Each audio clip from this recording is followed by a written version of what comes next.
Salah satu kritikus humor di media sosial memposting gambar sebungkus mie instan bergambar wajah Gibran pada kemasannya yang bertuliskan, calon wakil presiden instan, dan diberi komentar, "RIP Demokrasi."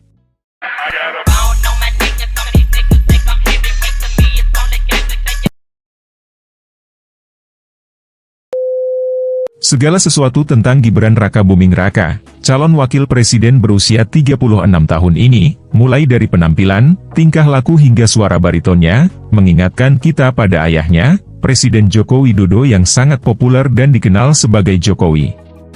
Banyak pemilih mengatakan mereka tertarik pada calon presiden, Prabowo Subianto, salah satunya karena mantan komandan jenderal tersebut bersanding dengan putra sulung Jokowi, Gibran Raka Buming Raka. Pasangan Prabowo-Gibran mengantongi sekitar 58% suara dalam penghitungan cepat, atau quick count tidak resmi yang dilakukan oleh sejumlah lembaga survei independen setelah pemilu usai digelar pada Rabu, 14 Februari 2024. Hitung cepat semacam itu terbukti akurat pada pemilu-pemilu sebelumnya. Hasil hitung cepat menempatkan Gibran menjadi wakil presiden termuda dalam sejarah negara ini. Namun, ada perbedaan yang jelas antara Jokowi dan putra milenialnya.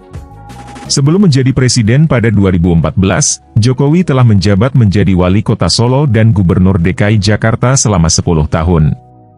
Sementara Gibran baru 2 tahun menjabat sebagai wali kota. Saat Jokowi sebelumnya dianggap sebagai orang yang berhasil mendobrak hambatan-hambatan lama dan membuka era demokrasi baru, naiknya Gibran justru dinilai sebagai langkah nepotisme dan pelanggaran konstitusi. Jokowi menuai kritik pedas karena diduga ikut campur tangan.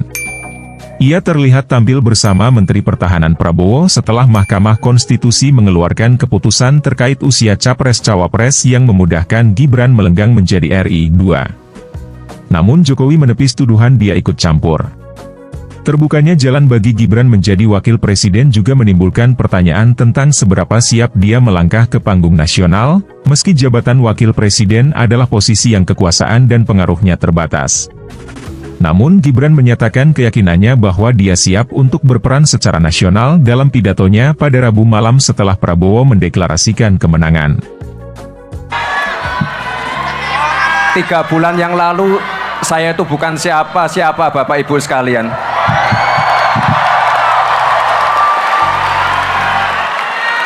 Saya masih dikatain plonga-plongo,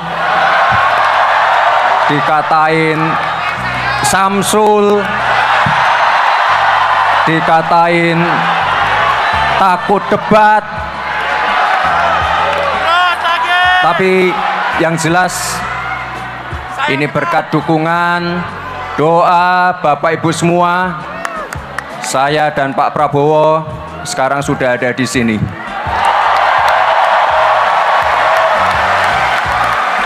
Saya ucapkan terima kasih yang sebesar-besarnya kepada Pak Prabowo yang sudah memberikan ruang untuk anak-anak muda seperti saya.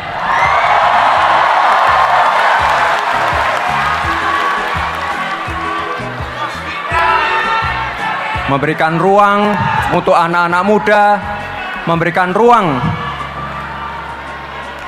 bagi kami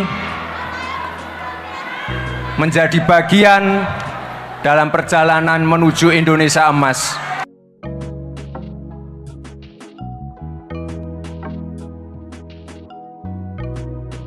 Wakil presiden di masa lalu biasanya cenderung memainkan peran yang remeh, kecuali diberi mandat khusus oleh presiden. Namun manuver yang dilakukan untuk mengangkat Gibran sebagai orang kedua dalam posisi puncak telah memicu spekulasi bahwa kantor wakil presiden mungkin diberikan kekuasaan tambahan. Pembahasan mengenai draft undang-undang terkait pembentukan wilayah khusus baru Jakarta yang masih berlangsung, mencakup saran untuk pembentukan Dewan Jakarta Raya yang lebih besar, dipimpin oleh wakil presiden.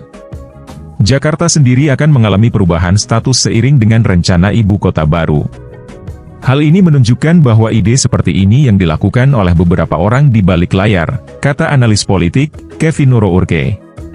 Meskipun banyak pihak yang mengharapkan kelanjutan program-program Jokowi di pemerintahan Prabowo, para analis mengatakan salah satu fokusnya adalah bagaimana Jokowi dapat menggunakan pengaruhnya melalui putranya. Sebelum Gibran terpilih menjadi wali kota Solo pada 2020, posisi yang juga pernah dijabat oleh ayahnya, ia menjalankan bisnis catering dan restoran dan bahkan disebut enggan berdekatan dengan politik. Jokowi berkali-kali membantah dirinya terlibat dalam keputusan Gibran mencalonkan diri sebagai wali kota dan kemudian wakil presiden. Dia bahkan sempat mengatakan ingin melihat putranya mengambil alih bisnis furnitur keluarga. Sebelum pencalonan Gibran diselesaikan, Mahkamah Konstitusi yang saat itu dipimpin oleh pamannya, mengubah aturan batas usia yang memungkinkan orang di bawah 40 tahun mencalonkan diri sebagai presiden, atau wakil presiden, jika mereka memiliki pengalaman sebagai pemimpin daerah. Banyak masyarakat yang terkejut dan kecewa dengan keputusan tersebut. Dengan naiknya Jokowi ke tampuk kekuasaan hanya 15 tahun setelah jatuhnya mantan Presiden Soeharto, banyak yang khawatir keputusan tersebut menandakan kebangkitan politik patronase dan kronisme, kata mereka.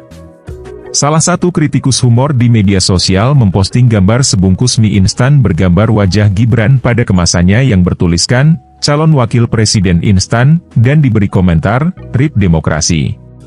Mengenyam pendidikan di Singapura dan Australia, sikap Gibran digambarkan oleh sebagian orang sebagai sikap yang tidak menyenangkan, dan kontras dengan sikap ayahnya yang rendah hati ala orang Jawa. Menanggapi kritik bahwa ia meniru ayahnya, Gibran mengatakan bahwa Indonesia adalah negara demokrasi dan rakyat bebas memilih pemimpinnya. Namun pada Oktober tahun lalu, ia dikabarkan menyuruh sekelompok ibu-ibu di Solo yang melakukan protes terhadap politik dinasti untuk pulang dan memasak untuk anak-anaknya. Meskipun begitu, warga ternyata memilih memberikan kesempatan kepada Gibran, yang mungkin malah membantu menarik dukungan dari generasi muda ketika berpasangan dengan Prabowo yang berusia 72 tahun.